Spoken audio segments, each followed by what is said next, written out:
കുറച്ച് ദിവസങ്ങളായി ഒരു രക്ഷിതാവ് ഞാനുള്ളിടത്തെല്ലാം അയാൾ വരും, എന്നിട്ട് അവിടെ അങ്ങനെ നിൽക്കും. കഴിഞ്ഞ വെള്ളിയാഴ്ച വന്നു, ഈ വെള്ളിയാഴ്ച വന്നു. അപ്പോൾ അയാളിങ്ങനെ സങ്കടപ്പെട്ട് ദയനീയമായി നിൽക്കും.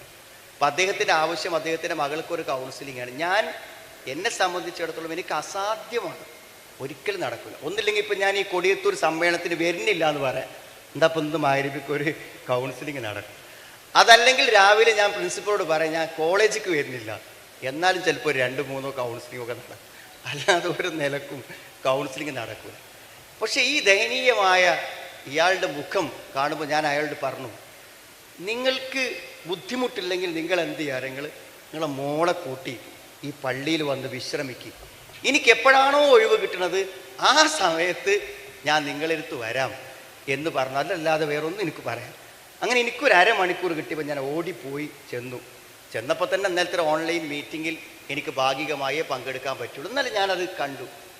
അപ്പോൾ സത്യത്തിൽ നമ്മൾ മനസ്സിലാക്കേണ്ടതുണ്ട്, എന്തിനാണ് അയാൾ എന്നോട് ആവശ്യപ്പെടുന്നത് എന്നതാണ്. എന്നോട് എന്തിനാണ് ആവശ്യപ്പെടുന്നത്? എന്നോട് ആവശ്യപ്പെടുന്നതെന്ന് പറഞ്ഞാൽ അയാളുടെ മകളുടെ തീരുമാനത്തിൽ ഒരു മാറ്റം വരുത്താൻ ദീന് പറഞ്ഞു കൊടുത്തേ പറ്റുള്ളൂ, ഖുർആൻ കൊണ്ടേ പറ്റുള്ളൂ എന്ന് അയാൾ വിശ്വസിക്കുന്നു. ചെറിയ പ്രതിസന്ധിയൊന്നുമല്ല അയാൾക്കുള്ളത്. നിങ്ങൾക്ക് മനസ്സിലാകുമെന്ന് എനിക്കറിയില്ല അയാളെ പ്രതിസന്ധി എന്താണെന്ന് ചോദിച്ചാൽ, മോൾക്ക് 21 വയസ്സാണ്, +2 കഴിഞ്ഞു. അപ്പോൾ +2 കഴിഞ്ഞപ്പോൾ അവൾ പറഞ്ഞു എനിക്ക് ഡോക്ടർ ആവണം. ആകട്ടെ, നീ ഡോക്ടർ ആയിക്കോ. വലിയ സാമ്പത്തിക ശേഷിയൊന്നും ഇല്ലെങ്കിലും അയാൾ പറഞ്ഞു നിനക്ക് ഡോക്ടറാകാനുള്ളത് എന്തു ഞാൻ ചെയ്ത്. ഹോസ്റ്റലിൽ പോകണോ, ഹോസ്റ്റലിൽ കൊണ്ടാക്കി. കോച്ചിങ്ങിന് പോയി എവിടെയും എത്തിയില്ല, ചെറിയ റാങ്ക്. അടുത്ത വർഷം പറഞ്ഞു മോളെ ഇനി നിനക്ക് കിട്ടിയില്ലല്ലോ, ഡിഗ്രിക്ക് പോകും. അപ്പോൾ പറഞ്ഞു ഒരു ചാൻസ് കൂടി ഇപ്പം ഞാൻ ഡോക്ടറാവും, എനിക്ക് നീറ്റ് കിട്ടും, എൻട്രൻസ് കിട്ടും. അപ്പോൾ വീണ്ടും അവളുടെ ആഗ്രഹത്തിന് മുന്നിൽ പിതാവ് വഴങ്ങി. വയസ്സ് വീണ്ടും 19ലേക്ക് കടന്നു. അടുത്ത വർഷവും കിട്ടിയില്ല, വീണ്ടും പറഞ്ഞു എനിക്കൊരു ചാൻസ് കൂടി വാപ്പ തരും, എന്തായാലും എനിക്ക് കിട്ടും. 20 21 21 വയസ്സിൽ അവൾ വെറും ഒരു +2കാരത്തിയാണ്, അവൾക്ക് ഡിഗ്രി ഇല്ല. അവളെ കൂടെയുള്ള കുട്ടികൾ എവിടെ എത്തിയെന്ന് ഞാൻ ചോദിച്ചു. അവർ PGക്ക് പഠിക്കുന്നു, കല്യാണം കഴിഞ്ഞ് കുട്ടികളുള്ളവരുണ്ട്. അവൾ ഈ വർഷവും പറയുന്നു എനിക്കൊരവസരം കൂടെ തരൂ, ഞാൻ ഒന്നും കൂടെ ശ്രമിക്കട്ടെ. 21ാമത്തെ വയസ്സിലാണ്. അപ്പോൾ അയാളുടെ ആവശ്യം എന്താണെന്നറിയോ? അവൾ ഡോക്ടറായോ ഇല്ലെന്നുള്ളതല്ല, ഒരു സുരക്ഷിതമായ കയ്യിൽ അവൾ ഏൽപ്പിക്കണം, ഒരു വിവാഹം നടക്കണം. കേവലം ഒരു ഡിഗ്രിയെങ്കിലും വേണ്ടേ അവൾക്ക് ഈ നാട്ടിൽ ജീവിക്കാൻ? എന്തു പഠിച്ചു എന്ന് ഒരു വിവാഹാന്വേഷകൻ വന്ന് ചോദിക്കുമ്പോൾ ഡിഗ്രിയുണ്ട് മോൾക്കെന്ന് പറയാൻ ഇനി എത്ര വർഷം അവൾ കാത്തിരിക്കണം? 3 കൊല്ലം ഇനിയും പഠിക്കണം. അപ്പോൾ 3 കൊല്ലം ഇനി പഠിച്ചാലേ ഒരു ഡിഗ്രി കിട്ടൂ. ഈ വർഷത്തെ എൻട്രൻസും നഷ്ടപ്പെട്ടാലോ വീണ്ടും 22 വയസ്സിലേക്ക് കടന്നു. അത് പറയുമ്പോൾ തൻ്റെ മോളുടെ ഭാവിയിലുള്ള അരക്ഷിതാവസ്ഥയോർത്ത് അയാളുടെ മുഖത്ത് കാണുന്ന ദയനീയത ഒന്ന് കാണേണ്ടത് തന്നെയാണ്. ഏതായിരുന്നാലും ഞാൻ അവളോട് പറഞ്ഞൊരു കാര്യമുണ്ട്, അത് പറയാനാണ് ഈ മുഖവുരയൊക്കെ ഞാൻ പറഞ്ഞത്. അതാണ് ഖുർആനിൻ്റെ ബന്ധം. ഞാൻ പറഞ്ഞു മോളെ, ജീവിതത്തിൽ ഏറ്റവും വലിയ പ്രശ്നം തീരുമാനിക്കാൻ കഴിയാതിരിക്കലാണ്. ഒരു തീരുമാനമെടുക്കാൻ പറ്റുന്നില്ല, അതൊരു ചെറിയ പ്രതിസന്ധിയല്ല സുഹൃത്തുക്കളെ. ഏത് പ്രശ്നം വരുമ്പോഴും ഒരു തെറ്റുപറ്റാത്ത തീരുമാനമെടുക്കാൻ കഴിയണം. നിങ്ങളിൽ ഒരു പക്ഷേ 20 ലക്ഷവും 30 ലക്ഷവും 40 ലക്ഷവും കോടിയും നഷ്ടപ്പെട്ട ആളുകളുണ്ട്. പെൻഷൻ പറ്റിയപ്പോൾ കിട്ടിയ പണം മുഴുവനും ഒരു തെറ്റായ തീരുമാനം കൊണ്ട് നഷ്ടപ്പെട്ടു പോയവരുണ്ട്. ഉള്ള വീട് ഒരു തെറ്റായ തീരുമാനം കൊണ്ട് നഷ്ടപ്പെട്ട് വാടക വീടുകളിൽ അന്തി ഉറങ്ങുന്നവരുണ്ട്. എന്താണ് കാരണം? തീരുമാനമെടുക്കുമ്പോൾ അത് തെറ്റാം അല്ലേ? ഒരു 10 കോടി മുടക്കിയ ഒരു ബിസിനസ്സിലേക്ക് ഇറങ്ങുമ്പോൾ ആ തീരുമാനം തെറ്റിയാൽ 10 കോടി പോയി, വീട് പോലും ഇല്ല. അതല്ലേ പ്രശ്നം? അപ്പോൾ നമുക്ക് തെറ്റുപറ്റാത്ത തീരുമാനം ആര് പറഞ്ഞു തരും? അതാണ് വിശുദ്ധ ഖുർആന്റെ പ്രത്യേകത. ഖുർആന്റെ പേര് ഹുദ എന്നാണ്. ഹുദ എന്ന് പറഞ്ഞാൽ മാർഗദർശനം എന്നാണ്. ദാലികൽ കിതാബു ലാ റൈബ ഫീഹി ഹുദൻ ലിൽ മുത്തഖീൻ. ഹുദൻ ലിൽ മുത്തഖീൻ.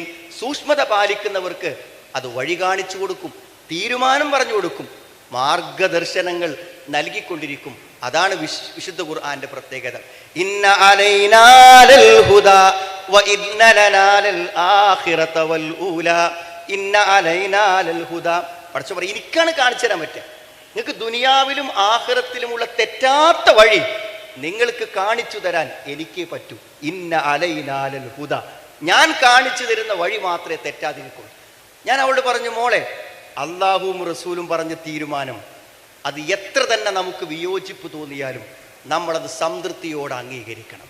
അപ്പോൾ നിന്റെ പിതാവ് പറയുന്നതും നിന്റെ മനസ്സിലുള്ളതും വെച്ച് ഞാൻ നിന്നോട് പറയട്ടെ, ഖുർആനിലൊരു ആയത്തുണ്ട്, വഅൻകിഹുൽ അയാമ മിൻകും, നിങ്ങളിൽ വിധവകളായിട്ടുള്ള ആളുകളെ, നല്ലവരായിട്ടുള്ള ആളുകളെ നിങ്ങൾ വിവാഹം കഴിപ്പിച്ചു കൊടുക്കണം. അതാരെ കടമയാ?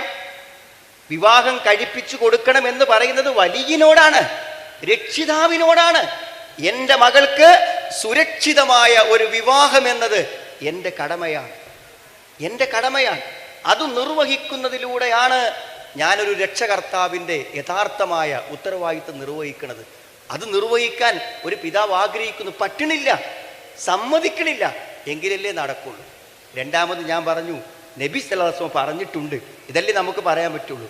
ഒരു നല്ല ഒരാൾ, ദീനും സ്വഭാവവുമുള്ള ഒരാൾ, തർദൗന ദീനഹു വഖുലുഖഹു, വന്നാൽ കല്യാണം നടത്തിയിരിക്കണം. അല്ലെങ്കിൽ ദൂരവ്യാപകമായ പ്രശ്നങ്ങൾ, ദൂരവ്യാപകമായ കുഴപ്പങ്ങൾ ഭൂമിയിൽ പ്രത്യക്ഷപ്പെടും. ജീവിതം മുഴുവനും ദുരന്തമായി തീരും. അതുകൊണ്ട് വിവാഹം അനിവാര്യമാണ്. ഞാൻ വെറുതെ ചോദിച്ചു, നിനക്ക് ഇന്ന് 25 വയസ്സായ ഒരാൾ വിവാഹം കഴിക്കുന്നുണ്ടെങ്കിൽ, മിക്കവാറും ചെറുപ്പക്കാർ 25 വിവാഹം കഴിയും നമ്മുടെ നാട്ടിൽ, അയാൾ അന്വേഷിക്കാൻ മാക്സിമം അയാൾ അനുവദിച്ചാൽ 19 വയസ്സായ ഒരു പെൺകുട്ടിനെ അനുവദിക്കുള്ളൂ.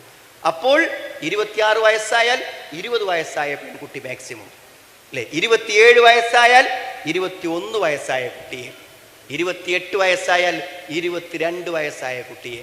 നീ വെറുതെ ചോദിച്ചു നോക്ക്, 28 വയസ്സായ ചെറുപ്പക്കാരിൽ എത്ര പേർ കല്യാണം കഴിക്കാത്തതുണ്ട് എന്നൊന്ന് വെറുതെ അന്വേഷിച്ച് നോക്ക്. വളരെ വിരളമായിരിക്കും. അപ്പോൾ ഇനി അടുത്തത് എന്താണ്? നിനക്ക് ഇഷ്ടപ്പെട്ട കോഴ്സ് കിട്ടാതിരിക്കൽ മാത്രമല്ല, ഇഷ്ടമില്ലാത്ത ഏതോ ഒരുത്തൻ്റെ കൂടെ ജീവിക്കേണ്ടി വന്നാൽ മരണം വരെ നീ ആലോചിച്ച് കരഞ്ഞിരിക്കേണ്ടി വരും. അതുകൊണ്ട് നല്ലൊരാളെ തിരഞ്ഞെടുക്കുവാനുള്ള ഏറ്റവും നല്ല അവസരത്തിൽ പിതാവ് നിന്റെ കൂടെ നിന്ന് കരഞ്ഞ് കരഞ്ഞ് കരഞ്ഞ് മോളെ സമ്മതം താ, സമ്മതം താ എന്ന് പറയുമ്പോൾ സമ്മതം കൊടുക്കാതിരുന്നാൽ വരാൻ പോകുന്നത് ആർക്കും പ്രവചിക്കാനാകാത്ത ദുരന്തമാണ്. കാരണം നമുക്ക് മാർഗദർശനം തന്നെ. അപ്പോൾ വിവാഹം 25-ാമത്തെ വയസ്സിലും കല്യാണം കഴിഞ്ഞില്ലെങ്കിൽ നല്ല വിവാഹം വന്നുകൂടെ വരാം, വരില്ലെന്ന് നമ്മൾ പറയുന്നില്ലല്ലോ. പക്ഷേ എങ്കിലും അതിൻ്റെ സാധ്യതകളിലും സമയങ്ങളിലും അത് നിർവഹിച്ചു കൊണ്ടിരിക്കണം.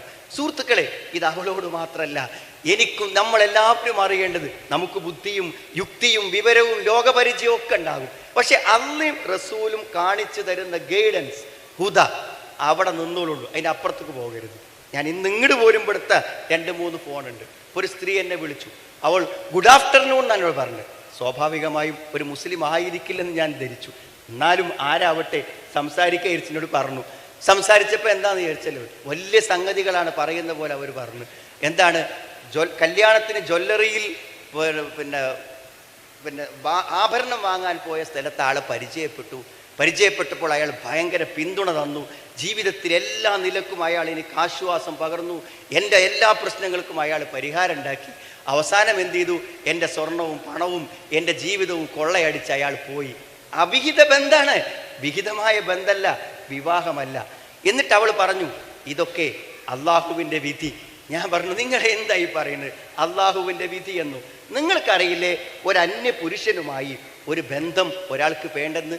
ഒരു അന്യപുരുഷൻ നിങ്ങളുടെ ജീവിതത്തിലേക്ക് സ്വകാര്യമായി വന്നപ്പോൾ അവിടെ ദീനിൻ്റെ കൽപ്പന അനുസരിച്ചുകൊണ്ട് എനിക്ക് പറ്റില്ലെന്ന് പറയാനും അയാളെ നമ്പർ ബ്ലോക്ക് ചെയ്യാനും കഴിയാത്തത് കൊണ്ട് വന്നതാണിത്. അതുകൊണ്ട് വന്നതാണ്. അള്ളാഹുവിൻ്റെ കൽപ്പനകളും നിർദ്ദേശങ്ങൾക്കും ഉള്ളിൽ നിന്ന് തന്നെ നമ്മൾ ജീവിച്ച് മുന്നോട്ട് പോകണം.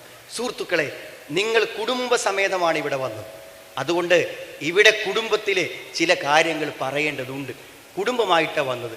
ഞാൻ ആത്മാർത്ഥമായി നിങ്ങളോട് പറയുന്നു, ഒരു കുടുംബ ജീവിതത്തിൽ നിന്ന് കിട്ടുന്ന ലാഭം, ഒരു കുടുംബ ജീവിതത്തിൽ നിന്ന് കിട്ടുന്ന പ്രയോജനത്തെ വളരെ ചെറിയൊരു ശതമാനം മാത്രമേ നമ്മൾ ഉപയോഗപ്പെടുത്തുന്നുള്ളൂ എന്നാണ് സത്യം.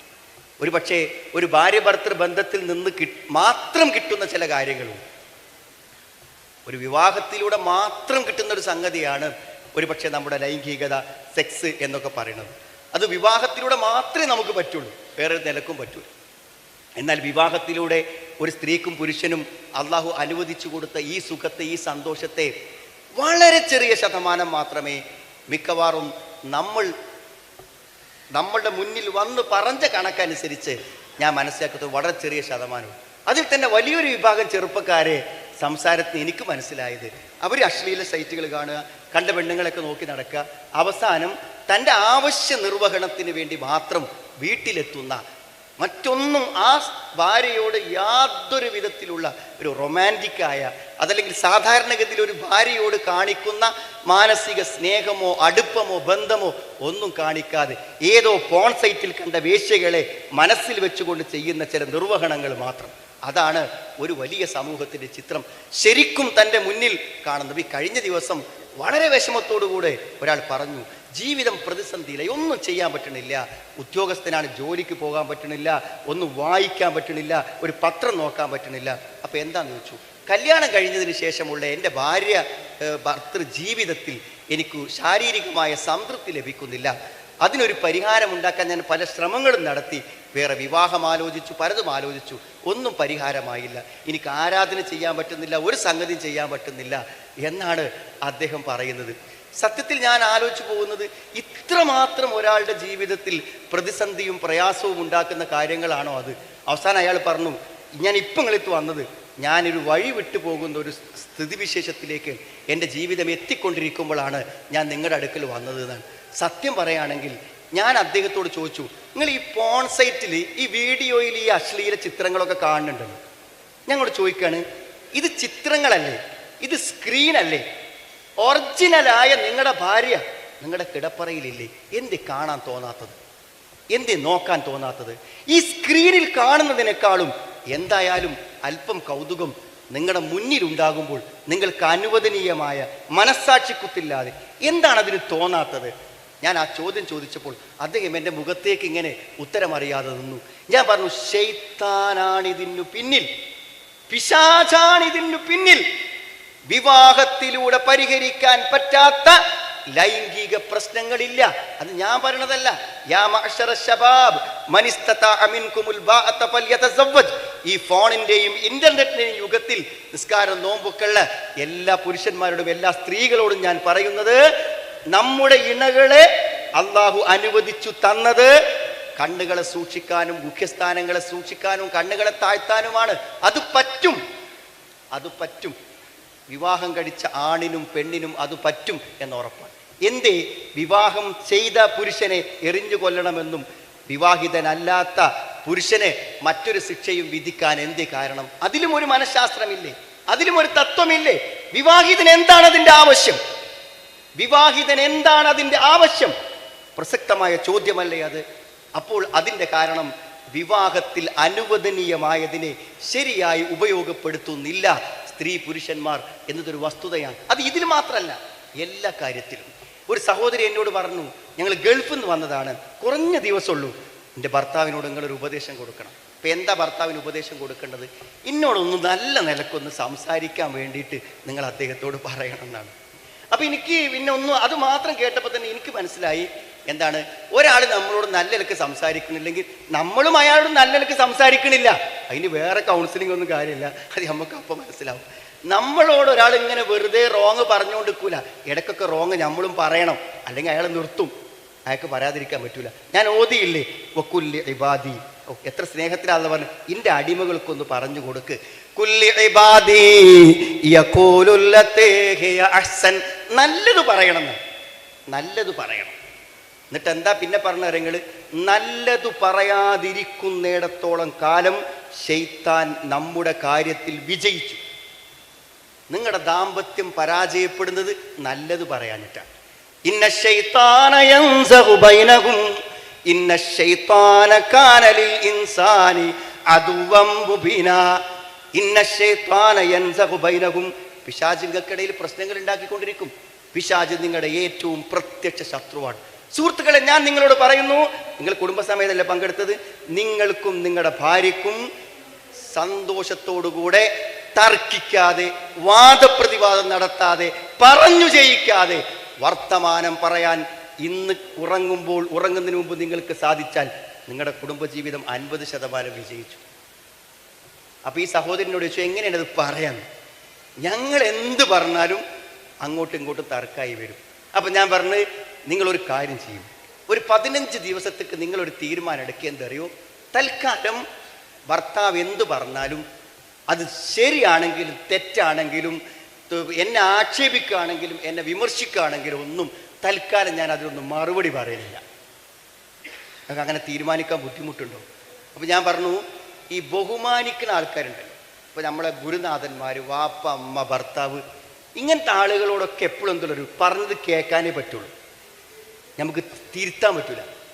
തിരുത്തിയാൽ നമ്മൾ തിരുത്തി പറയണത് എന്താണെന്ന് അവർ കേൾക്കൂല. അവരെന്താ അറിയോ, ഓ എന്നോടിപ്പോൾ ധിക്കാരല്ലേ, അനുസരണല്ലേ, ബഹുമാനല്ലേ.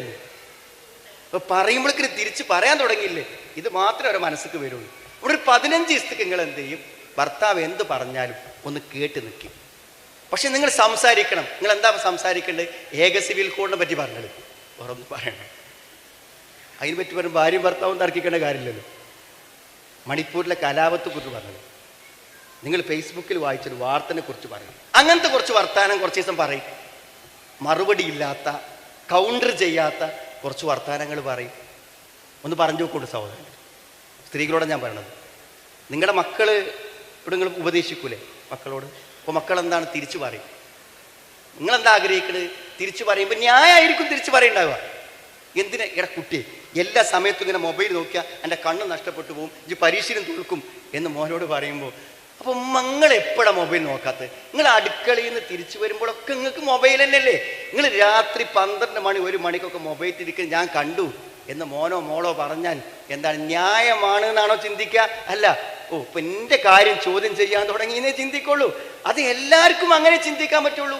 ഭർത്താവിന് അങ്ങനെ ചിന്തിക്കാൻ പറ്റുള്ളൂ, ഉമ്മാക്ക് അങ്ങനെ ചിന്തിക്കാൻ പറ്റുള്ളൂ. അവിടെ ദയവ് വിചാരിച്ചെന്തറിയോ, നമ്മളെക്കാളും മുതിർന്ന ആളുകളും ബഹുമാനിക്കേണ്ടവർ ഉപദേശിച്ചാൽ ദയവ് വിചാരിച്ച് ന്യായാണെങ്കിലും അന്യായമാണെങ്കിലും അപ്പോൾ ഒരു മറുപടി പറയാൻ പോകരുത്.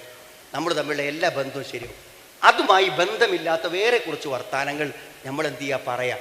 അത് പറയുമ്പോൾ സ്വാഭാവികമായും നമുക്ക് സംസാരിക്കാനുള്ളൊരു ആക്സസ് കിട്ടും. ആ സംസാരങ്ങളിലൂടെ മാത്രമേ മനസ്സടുക്കൂ. സംസാരങ്ങളിലൂടെ മാത്രമേ മനസ്സടുക്കൂ. അല്ലാതെ ഒരിക്കലും മനസ്സടുക്കുന്നൊരു പ്രശ്നം ഉണ്ടാവില്ല. അതുകൊണ്ട് നല്ല സംസാരങ്ങൾ ഏറ്റവും കൂടി വരണം. നിങ്ങൾ വെറുതെ വേണമെങ്കിൽ ഒരു പരീക്ഷണത്തിന് ഞാൻ പറഞ്ഞുതരാം. നിങ്ങളുടെ കുട്ടികൾ ഒരു അനുസരണക്കേടിലേക്ക് ഇങ്ങനെ പോകുമ്പോൾ നിങ്ങളോട് അനുസരണക്കേടിൻ്റെ മറുപടികൾ പറയുമ്പോൾ ആ മറുപടിയിലെ സെൻറ്റൻസ് നിങ്ങളൊന്ന് ആവർത്തിച്ചൊന്ന് കേട്ട് നോക്കുന്നുണ്ട്. എനിക്ക് ഒഴിവില്ല, എനിക്ക് സമയമില്ല, എനിക്ക് എന്തുണ്ടെങ്കിലും ഇങ്ങനെ ഒരു വർത്താനാണ്. നമ്മൾ ചില അനുസരണക്കേടിൻ്റെ വർത്താനങ്ങൾ എനിക്കിപ്പോൾ പറ്റൂല, ഞാൻ പിന്നെ വേണമെങ്കിൽ ചെയ്തോളാം. അപ്പോൾ നമ്മൾ ഇങ്ങനെ സൂക്ഷിച്ച് നോക്കിയാൽ ഈ കമൻറ്റുകളൊക്കെ ഉണ്ടല്ലോ, ഇതൊക്കെ വാപ്പി ഇമ്മിയും ഒരിക്കൽ പറഞ്ഞ വാക്കുകളാണ്. അല്ല അവിടെ നിന്ന് കിട്ടിയേ. അതായത് ഈ ഭർത്താവ് പറയുമ്പോൾ ഭാര്യ പറയുന്ന പ്രതികരണം, അല്ലെങ്കിൽ ഭർത്താവിനോട് ഉമ്മ പറയുമ്പോൾ ഭർത്താവിൻ്റെ ഉമ്മയോട് ഭർത്താവ് പറഞ്ഞ പ്രതികരണം.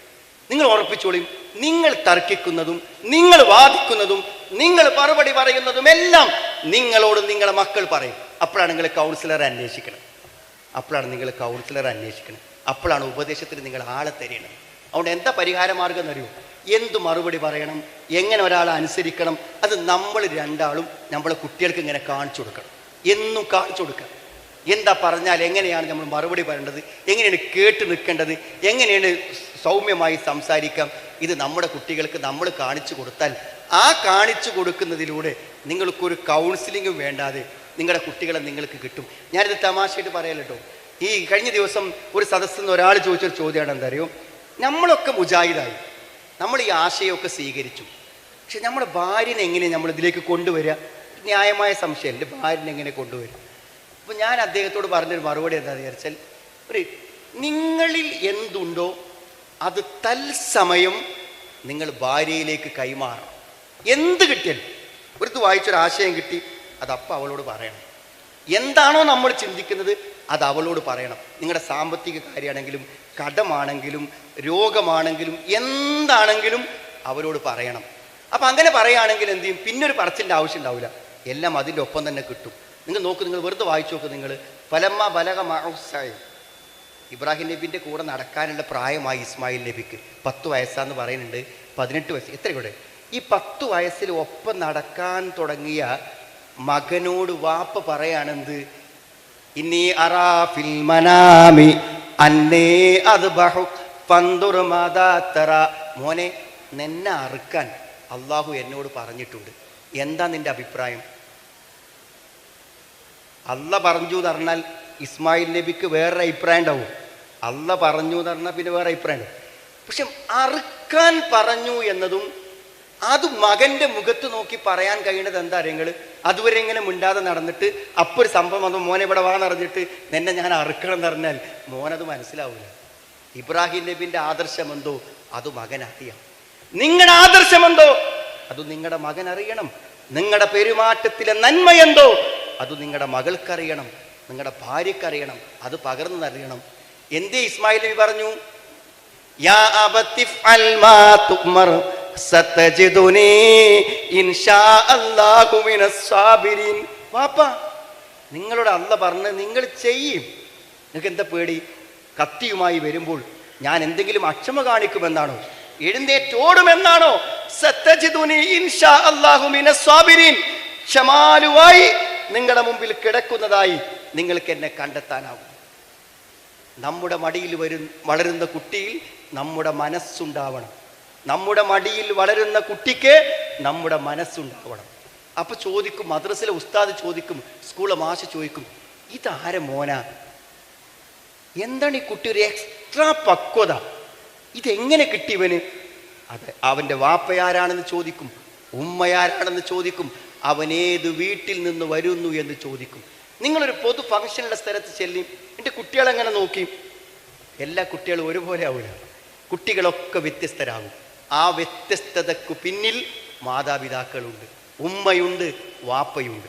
അതുകൊണ്ട് സുഹൃത്തുക്കളെ, നല്ലൊരു കുടുംബ ജീവിതത്തിൻ്റെ മാതൃക നിങ്ങൾ കാണിച്ചാൽ നിങ്ങളുടെ കുട്ടികളും അതുപോലെയാകും.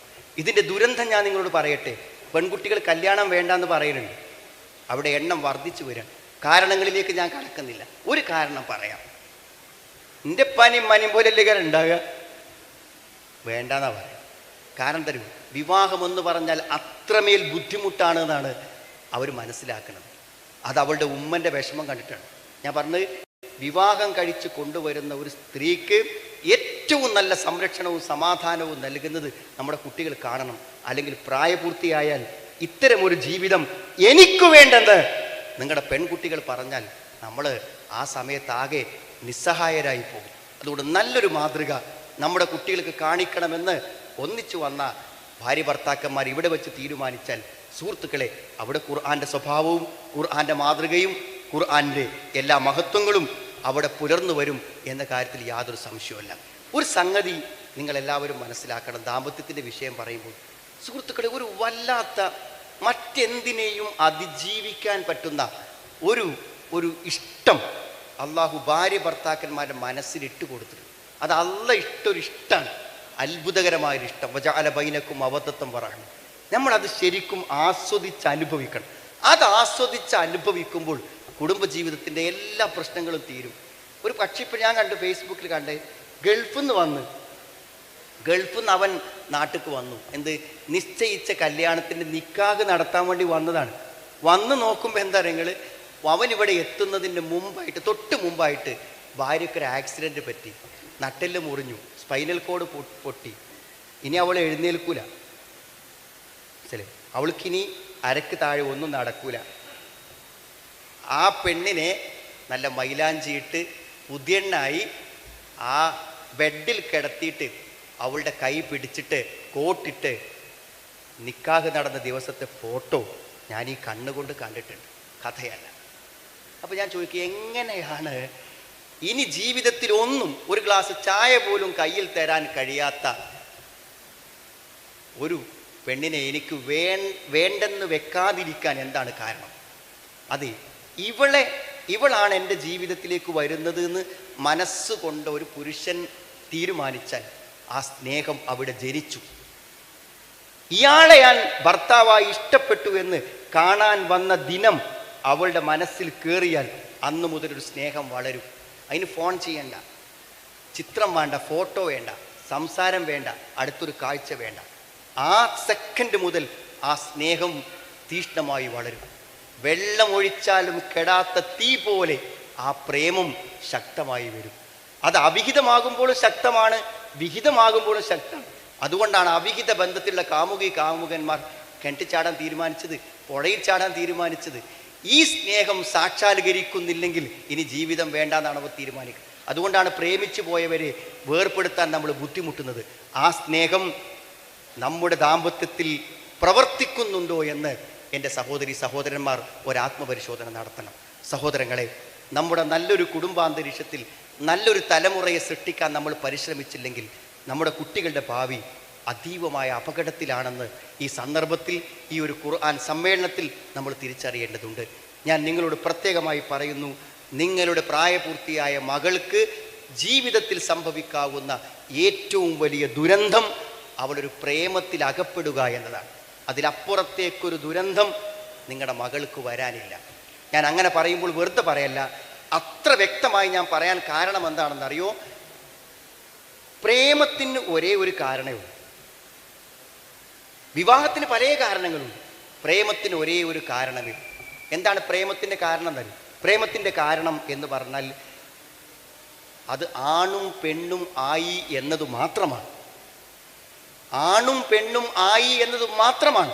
അവൻ്റെ പ്രായമോ സൗന്ദര്യമോ ജോലിയോ ചുറ്റുപാടോ സംസ്കാരമോ മതമോ ഒന്നും പ്രേമത്തിന് ഒരു കാരണമേ അല്ല. ആണും പെണ്ണും എന്നത് മാത്രമാണ്.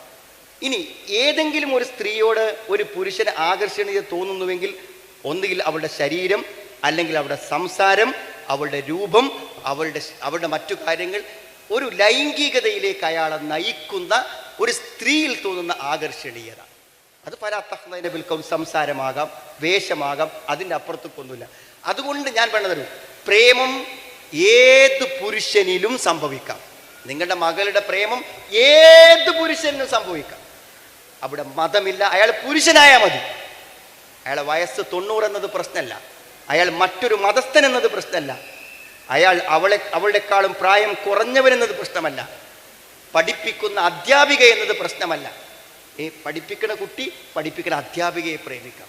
അധ്യാപിക കേവലം 15 വയസ്സോ 14 വയസ്സോ ഉള്ള UP സ്കൂളിലെ കുട്ടിയെ പ്രേമിക്കാം. ആണാണെന്നത് മാത്രം, പെണ്ണാണെന്നത് മാത്രം. അതുകൊണ്ടുള്ള അപകടം താരങ്ങൾ, പെണ്ണും ആണും ആയതുകൊണ്ടാണ് പ്രേമം ഉണ്ടാകുന്നതെങ്കിൽ ആണും പെണ്ണും ഇഷ്ടപ്പെടുന്നത് അവരൊന്നാകാനാണ്. അവർക്ക് ഒന്നായേ പറ്റൂ. അവർക്ക് ഒന്നാവാതിരിക്കാൻ പറ്റില്ല.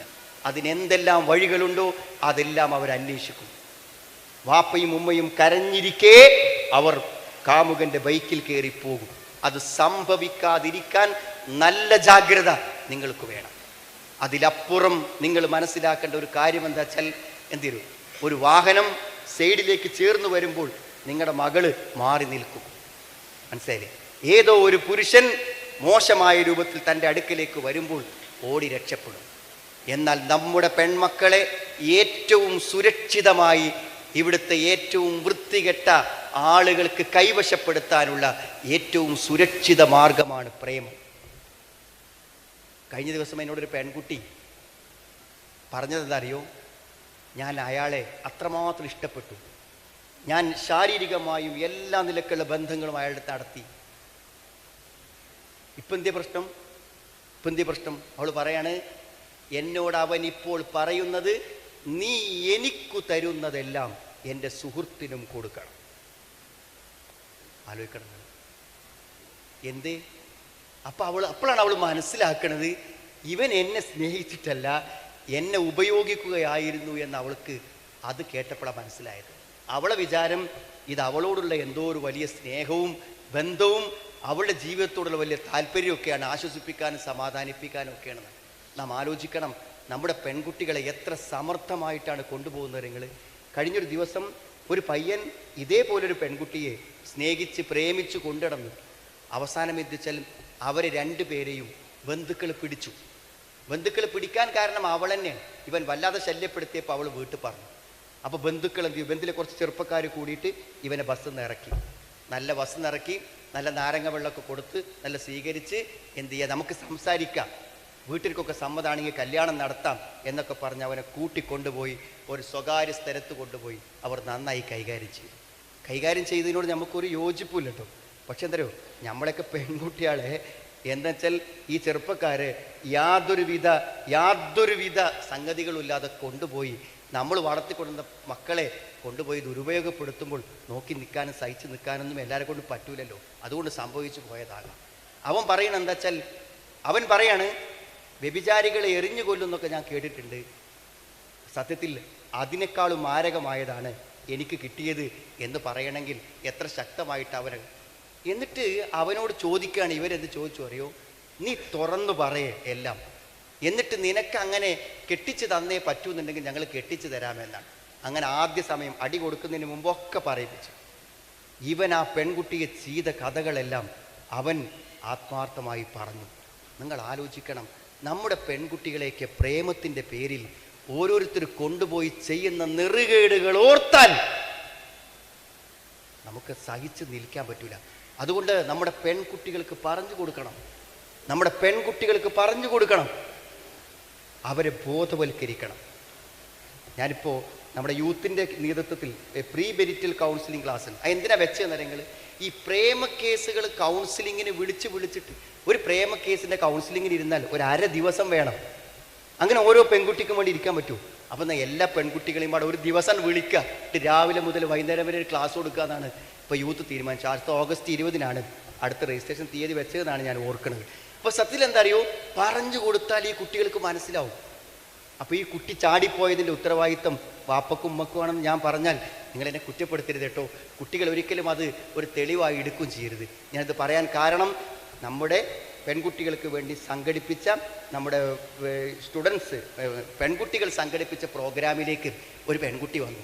അപ്പോൾ ആ പെൺകുട്ടി വന്നത് എങ്ങനെ അറിയങ്ങൾ, അവൾ വാശി പിടിച്ച് അവളുടെ കല്യാണം തീരുമാനിപ്പിച്ചു.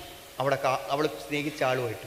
അവസാനം ഗൾഫിലുള്ള വാപ്പയൊക്കെ വഴങ്ങി, ബന്ധുക്കളൊക്കെ വഴങ്ങി ഡേറ്റ് തീരുമാനിച്ചു, ഓഡിറ്റോറിയം ബുക്ക് ചെയ്തു. അപ്പോൾ ഏതോ ഒരു എളാപ്പക്ക് തോന്നി ഇങ്ങനെ ഒരു ക്ലാസ് ഉണ്ടല്ലോ, 7 ദിവസത്തെ ക്ലാസ്, അപ്പോൾ അതിൻ്റെ ആ വിസ്ഡം ഗേൾസിൻ്റെ ക്ലാസ്സിനൊന്ന് പറഞ്ഞയക്കാം. അങ്ങനെ തിരൂർ ക്ലാസ്സിന് പറഞ്ഞയച്ചിട്ട് ആ കുട്ടി ക്ലാസ്സിൽ വന്ന് എല്ലാം കേട്ടു. അവസാനം അവൾ രാത്രി വാപ്പക്ക് ഫോൺ ചെയ്തു, ആ കല്യാണം എനിക്ക് വേണ്ട, ഏത് നിശ്ചയിച്ച് തീരുമാനിച്ച് വാശി പിടിച്ച കല്യാണം എനിക്ക് വേണ്ടാന്ന്, എൻ്റെ ജീവിതം നശിപ്പിക്കാൻ ഞാൻ ഇപ്പോൾ വാപ്പ പറഞ്ഞു തരുമോ, എനിക്ക് ഞാൻ നടത്താതെക്കാൻ പറ്റൂല, ഞാൻ എത്രയോ ആൾക്കാരോട് കല്യാണം പറഞ്ഞു കഴിഞ്ഞു. അപ്പം എന്താ സുഹൃത്തുക്കളെ, വാശി പിടിച്ച് കല്യാണം തീരുമാനിച്ചൊരു പെൺകുട്ടിക്ക് മനസ്സ് തട്ടുന്ന രൂപത്തിൽ ഈ കാര്യങ്ങൾ ബോധ്യപ്പെട്ടപ്പോൾ വാപ്പാക്കും ഉമ്മാക്കും അല്ല നഷ്ടം, എനിക്കാണ് നഷ്ടമെന്ന് അവൾക്ക് മനസ്സിലായി.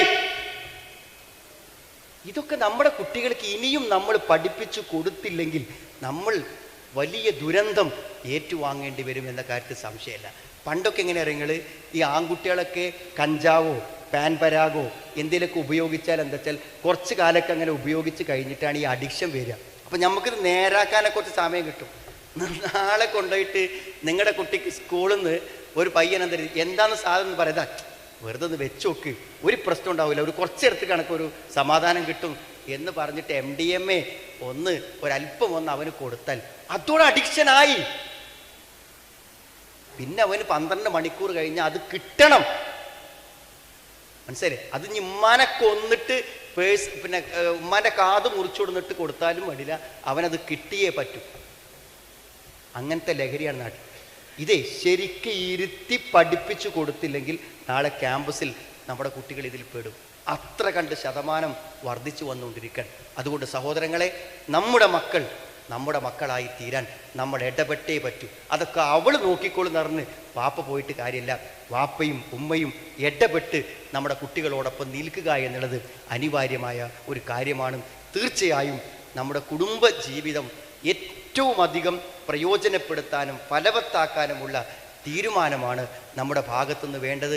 അങ്ങനെ ഒരു തീരുമാനം നമ്മുടെ ഭാഗത്തു നിന്നുണ്ടായാൽ തീർച്ചയായും സമാധാനത്തിൻ്റെയും സന്തോഷത്തിൻ്റെയും അന്തരീക്ഷം വീട്ടിലുണ്ടാവും. ഞാൻ എപ്പോഴാണ് നമുക്കൊരു സമാധാനം കിട്ടാന്ന് വെച്ചൊക്കെ, നിങ്ങൾ ഒരു ധൈര്യം കിട്ടണം, ഇനി പിന്നിൽ ആൾ വേണം, നമ്മുടെ സങ്കടങ്ങൾ പറയണം, അത് കേൾക്കാൻ ബുദ്ധിമുട്ടില്ലാതെ കേൾക്കാൻ പറ്റുന്ന ആൾ വേണം, നമുക്ക് പണം വേണം, അത് സഹായിക്കാൻ നമ്മളെ സ്നേഹിച്ച് ആത്മാർത്ഥമായി നമുക്ക് തരാൻ പറ്റണം. ഇതൊക്കെ ഒരു കുടുംബജീവിതത്തിൽ നടക്കും. പല സ്ത്രീകളും പറയും, എനിക്ക് ജോലി ഇല്ലാത്തതുകൊണ്ടാണ് ഇപ്പോൾ എനിക്കൊരു വിലയില്ലാത്തത്. കുറേ ആൾക്കാർ വീട്ടിൽ പറയും, എനിക്കെന്തെങ്കിലും ഒരു ഉദ്യോഗം ഉണ്ടെങ്കിൽ ഈ കഷ്ടപ്പാടൊന്നും എനിക്കുണ്ടായിരുന്നില്ല എന്ന് പറയും. ഞാൻ അത്തരം ജോലി ഇല്ലാത്ത സഹോദരിമാരോട് പറയണത് എന്തായാലും, നിങ്ങൾ ജോലി കിട്ടുകയാണെങ്കിൽ സ്വീകരിച്ചോളിയതിന് പ്രശ്നമല്ല. നിങ്ങൾ മനസ്സിലാക്കേണ്ട ഒരു കാര്യം എന്ന് പറഞ്ഞാൽ, ഒരു ജോലി ചെയ്യുന്ന ഒരാൾക്ക്, ഒരു സ്ത്രീക്ക് അടുത്ത മാസം 1 ആകുമ്പോൾ അവൾക്ക് ശമ്പളം അവളുടെ സ്ഥാപനത്തിൽ നിന്ന് എങ്ങനെ ക്ലെയിം ചെയ്യാൻ പറ്റുമോ അതിലേറെ ക്ലെയിം ചെയ്യാൻ പറ്റും നിങ്ങൾക്ക് ആവശ്യമുള്ള കാര്യം നിങ്ങളുടെ ഭർത്താവിനോട്. ഒരു സംശയക്കാര്യത്തിൽ വേണ്ട. നിങ്ങളിപ്പോൾ ചെലവ് തരുന്നില്ലെങ്കിൽ നിങ്ങളിപ്പോൾ കോടതി കൊണ്ടുവരുന്ന കാര്യം കൊടുത്താൽ ഉടനെ നിങ്ങളുടെ ബാങ്ക് അക്കൗണ്ടിലേക്ക് അയാൾ പൈസ അയക്കേണ്ടി വരും, അല്ലെങ്കിൽ ജയിലിൽ പോയി കിടക്കേണ്ടി വരും. അത് എന്തുകൊണ്ടാണ്? നിങ്ങൾക്ക് പണം തരാൻ അത്രയും ബാധ്യത അർരിജാലു ഖവ്വാമൂന അലൻ നിസാ, നിങ്ങളുടെ കാര്യം ഏറ്റെടുക്കാൻ ഭർത്താവ്. അപ്പം ഞാൻ സാധാരണ പുരുഷന്മാരോട് പറയും, നിങ്ങളൊക്കെ ശമ്പളം കിട്ടുമ്പോഴും പൈസ കിട്ടുമ്പോഴും ഒരു സംഖ്യ സന്തോഷത്തോടെ അവരെ ഏൽപ്പിക്കണം, ഭാര്യമാർക്ക് കൊടുക്കണം. അതുകൊണ്ട് ഒരു നഷ്ടം ഉണ്ടാവില്ല. അവരവരുടെ ഇഷ്ടത്തിന് കൈകാര്യം ചെയ്തോട്ടെ, എന്താ പ്രശ്നം? ആ പൈസ എന്തായാലും നിങ്ങൾക്ക് തന്നെ തിരിച്ചു വരും, ഒരു സംശയം വേണ്ട. അതുകൊണ്ട് ധൈര്യസമേതം കൊടുക്കുക. ഈ ഒരു വിഷമം, എനിക്കൊരാവശ്യം ഉണ്ടെങ്കിൽ ഒരു സംഗതിക്ക് എനിക്കൊരു പൈസ ചോദിച്ചൊക്കെ നമ്മൾ കൊടുക്കണ്ടായിരിക്കാം, വേണ്ട. അവർക്ക് സ്വതന്ത്രമായി കൈകാര്യം ചെയ്യാൻ ഒരു സംഖ്യ കൊടുക്കുന്നത് കൊണ്ട് ഒരു ബുദ്ധിമുട്ടുമില്ല. ഞാൻ പലപ്പോഴും കുടുംബജീവിതത്തിലെ ഏറ്റവും വലിയ പ്രശ്നം എന്താ വെച്ചാൽ, ഞാൻ എന്ത് ചെയ്യുന്നു എന്ന് എൻ്റെ ഭാര്യയ്ക്ക് മനസ്സിലാകണം, എൻ്റെ ഭാര്യ എന്ത് ചെയ്യുന്നു എന്നുള്ളത് എനിക്ക് മനസ്സിലാവും. ഞാൻ ചെയ്യണത് എനിക്ക് മനസ്സിലാവും, ഭാര്യ ചെയ്യണത് അവൾക്കും മനസ്സിലാവും. ഞാൻ ചെയ്യണത് എന്താണെന്ന് അവൾക്ക് മനസ്സിലാകണില്ല, അവൾ ചെയ്യുന്നത് എനിക്ക് മനസ്സിലാവണില്ല. വെറുതെ ഒന്ന് ആലോചിച്ച് നോക്ക് നിങ്ങൾ, നമ്മുടെ വീട്ടിലൊരു സ്ത്രീ എടുക്കുന്ന ജോലി നമ്മളൊന്ന് ഏറ്റെടുത്ത് ചെയ്തു നോക്കിയാൽ മതി. ഒരു ദിവസം പോയിട്ട് അര ദിവസം പോലും പറ്റൂല. അതുകൊണ്ടാണ് ഭാര്യ മരിച്ച പുരുഷന്മാർ പെട്ടെന്ന് കല്യാണം കഴിക്കും. അപ്പോൾ ചില സ്ത്രീകൾ പറയും, എന്തപ്പോൾ അവൻ്റെ ഭാര്യ മരിച്ചിട്ട് 1 മാസം കൂടി കാത്തിക്കാൻ പറ്റൂല. ആ മരിച്ചു പോയ ഭാര്യയോട് സ്നേഹമില്ലാഞ്ഞിട്ടോ ഇഷ്ടമില്ലാഞ്ഞിട്ടോ ഒന്നല്ല.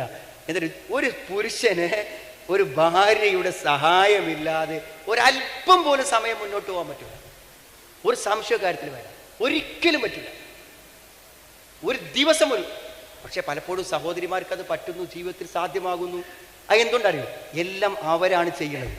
നിങ്ങളിപ്പോൾ ഈ കുട്ടി നോക്കാൻ വേണ്ടിയിട്ടൊന്ന് കൊണ്ടുപോയിട്ട് നോക്കി, നിങ്ങൾ ഒരു പിന്നെ പ്ലേ സ്കൂളിൽ മാസത്തിലെ ഫീസ് എത്ര കാര്യങ്ങൾ 1000 10,000 ഒക്കെയാണ്. ഒരു കുട്ടികളെ നോക്കുക എന്നുള്ളൊരു ദൗത്യം, അത് വെറുതെ നോക്കല്ല. നമ്മുടെ കുട്ടികളെ നമ്മുടെ സംസ്കാരപ്രകാരം വളർത്തണമെങ്കിൽ എന്തൊരു വലിയ ടെൻഷനാണ് ഉണ്ടാവുന്നത്. നമ്മുടെ വീട്ടിലെ കാര്യങ്ങൾ, അവിടുത്തെ ഭക്ഷണം, അവിടുത്തെ വൃത്തി, എന്തെല്ലാം കാര്യങ്ങളാണ് അവർ ചെയ്തുകൊണ്ടിരിക്കുന്നത്. ആ അധ്വാനം നമ്മൾ മനസ്സിലാക്കണം. നമ്മൾ ചെന്ന് കയറുമ്പോൾ ഒരു ഗ്ലാസ് ചായ തരാത്തതിൻ്റെ വിഷയം മാത്രമല്ല, വീട്ടിൽ അവൾ ചെയ്യുന്ന സേവനങ്ങൾ മനസ്സിലാക്കണം. തിരിച്ചൊരു ഭർത്താവിന് മനസ്സിലാക്കണം. ഇന്ന് മഴയത്ത് ഒരു ചെറിയ MIT വണ്ടിയിൽ എന്താ അറിയോ, വലിയ ലോഡ് കയറ്റി അതിൻ്റെ ഉള്ളിൽ നിന്ന് കാണാൻ പോലും പറ്റാത്ത രൂപത്തിൽ മഴയത്തൊരാൾ ഒരു ഹെൽമറ്റ് പോലും തലയിലില്ലാതെ ആ ചുമടുമായി പോകുന്നത് കണ്ടപ്പോൾ സത്യത്തിൽ ഇന്ന് രാവിലെ ഞാൻ മഴയൊന്നും കൊള്ളാതെ കാറിൽ സുഖമായി പോരും. അയാളുടെ ത്യാഗം ഇപ്പം എൻ്റെ മനസ്സിലൂടെ കടന്നു പോയത് ഒരു കുടുംബത്തിന് വേണ്ടിയാണല്ലോ. അങ്ങാടിക്ക് ഇറങ്ങിയാൽ കാണും, ഒരു കുടുംബത്തിന് വേണ്ടി ഉരുകിത്തീരുന്ന നമ്മുടെ ഭർത്താക്കന്മാരെ നമ്മൾ മനസ്സിലാക്കണം. ജീവിതത്തിൽ ഒരാൾക്കും നിർവഹിക്കാൻ പറ്റാത്തതാണ് 3 കുട്ടികളെ നോക്കുക എന്നത്. ചെറിയ ജോലിയല്ല സഹോദരൻ, അത്ര വലിയ ജോലിയാണ്. വേറെ എന്ത് പണി ചെയ്യുമ്പോഴും ഒരു കണ്ണ് ആ കളിക്കുന്ന കുട്ടിയുടെ ദേഹത്ത് വേണം, അല്ലെങ്കിൽ ചിലപ്പോൾ ഒരിക്കലും സഹിക്കാനാവാത്ത ദുരന്തങ്ങൾ വരും. പരസ്പരം ഒന്ന് അറിയൂ സഹോദരങ്ങളെ, നിങ്ങൾക്ക് വേണ്ടി എല്ലാം മറന്ന് സേവനം ചെയ്യുന്ന നിങ്ങളുടെ ഭാര്യയെ നിങ്ങൾ മനസ്സിലാക്കണം. നിങ്ങളുടെ കുടുംബത്തിന്റെ രക്ഷയ്ക്ക് വേണ്ടി എല്ലാം മറന്ന് അധ്വാനിക്കുന്ന ഭർത്താവിനെ മനസ്സിലാക്കണം. പരസ്പരം മനസ്സിലാക്കുമ്പോൾ പരസ്പരം സഹകരിക്കാനും വിട്ടുവീഴ്ച ചെയ്യാനും എല്ലാമാകും. ഞാൻ ദീർഘിപ്പിക്കുന്നില്ല. നമ്മൾ ഇനിയും കേൾക്കണം, ഇനിയും പഠിക്കണം. നമ്മുടെ കുടുംബജീവിതത്തിൽ ദാമ്പത്യത്തെക്കുറിച്ച്, മക്കളെ വളർത്തുന്നതിനെക്കുറിച്ച്, നമ്മുടെ മാതാപിതാക്കളെ സംരക്ഷിക്കുന്നതിനെക്കുറിച്ച്, നമ്മുടെ പരസ്പര ബന്ധങ്ങളെക്കുറിച്ച് എല്ലാം നമ്മൾ ധാരാളമായി കേൾക്കുകയും മനസ്സിലാക്കുകയും ജീവിതത്തിൽ പകർത്താൻ വേണ്ടി ശ്രമിക്കുകയും ചെയ്യണം. തീർച്ചയായും നമ്മുടെ പീസ് റേഡിയോ ഇന്ന് സ്വീകാര്യമായത് യഥാർത്ഥത്തിൽ ഇന്ന് കുടുംബ ജീവിതത്തിലെ പ്രശ്നങ്ങളെ കൈകാര്യം ചെയ്തത് കൊണ്ടാണ്. ധാരാളം കുടുംബങ്ങളും സഹോദരിമാരുമൊക്കെ എല്ലാവർക്കും വേദന പറയാനുള്ള ഒരിടമായി പീസ് റേഡിയോ മാറിയിട്ടുണ്ട്. നിങ്ങളും പീസ് റേഡിയോ കേൾക്കണം, സ്നേഹക്കൂട് കേൾക്കണം, അതേപോലെ തന്നെ പ്രതിവട്ടം കേൾക്കണം. അതിലുള്ള പരിപാടികൾ ഏതൊക്കെയുള്ളൂ അതെല്ലാം കേൾക്കാൻ നിങ്ങൾ സമയം കാണണമെന്ന് ഓർമ്മപ്പെടുത്താണ്. ഞാൻ അവസാനിക്കുമ്പോൾ ഒരു കാര്യം പറയട്ടെ. പ്രോഫ്കോൺ നിങ്ങളുടെ ജില്ലയിലാണ് നടക്കുന്നത്. നിങ്ങളാണതിൻ്റെ സംഘാടകർ. നിങ്ങളെല്ലാവരും, ആണും പെണ്ണും എല്ലാവരും അത് മനസ്സുകൊണ്ട് ഏറ്റെടുക്കണം. പ്രോഫ്കോൺ എന്നത് ഓരോ വർഷത്തെയും നമ്മുടെ ഈ പ്രബോധന പ്രസ്ഥാനത്തിൻ്റെ ചരിത്രമാണ്. പ്രോഫ്കോൺ ഒരു പാലക്കാട് പ്രോഫ്കോൺ, പെരിന്തൽമണ്ണ പ്രോഫ്കോൺ, കോട്ടക്കൽ പ്രോഫ്കോൺ എന്ന് പറയുമ്പോൾ ഇനി കോഴിക്കോടത്തൊരു പ്രോഫ്കോൺ അനേക വർഷങ്ങൾക്ക് ശേഷം കോഴിക്കോട്ടിലേക്ക് തിരിച്ചു വരികയാണ്. നിങ്ങളത് ഏറ്റെടുക്കണം, നിങ്ങളതിൻ്റെ സംഘാടകരാകണം. ഏറ്റവും അധികം പ്രൊഫഷണൽ കുട്ടികളെ നിങ്ങളുടെ ജില്ലയിൽ നിന്ന് പങ്കെടുപ്പിക്കാൻ പറ്റുന്ന ഒരു സന്ദർഭമാണ്. അതിൻ്റെ ആ ദിവസങ്ങളിൽ, സെപ്റ്റംബറിലെ ആ ദിനങ്ങളിൽ നിങ്ങൾ അവിടെ ഉണ്ടാവണം, നിങ്ങളുടെ മനസ്സ് അവിടെ ഉണ്ടാകണം. ഇനിയുള്ള ദിനങ്ങൾ അതിനുവേണ്ടി ആവണം എന്നുകൂടെ ഓർമ്മപ്പെടുത്തിക്കൊണ്ട് ഞാൻ എൻ്റെ വാക്കുകളെ ചുരുക്കുന്നു. അള്ളാഹുവിനോട് നമ്മൾ പ്രാർത്ഥിക്കുന്ന പോലെ തന്നെ നമ്മുടെ കുടുംബജീവിതത്തിൽ അള്ളാഹു നമുക്ക് നമ്മുടെ ഇണകളിൽ നിന്ന്, സന്താനങ്ങളിൽ നിന്ന് അള്ളാഹു നമുക്ക് കൺകുളിർമ പ്രദാനം ചെയ്യുമാറാവട്ടെ. ഈ ഒരു മഹത്തായ സമ്മേളനത്തിൽ നാം നിർവഹിക്കുന്ന ഈ ദൗത്യം അള്ളാഹു സ്വീകരിച്ച് നമുക്ക് പൂർണ്ണ പ്രതിഫലം പ്രദാനം ചെയ്യുമാറാവട്ടെ.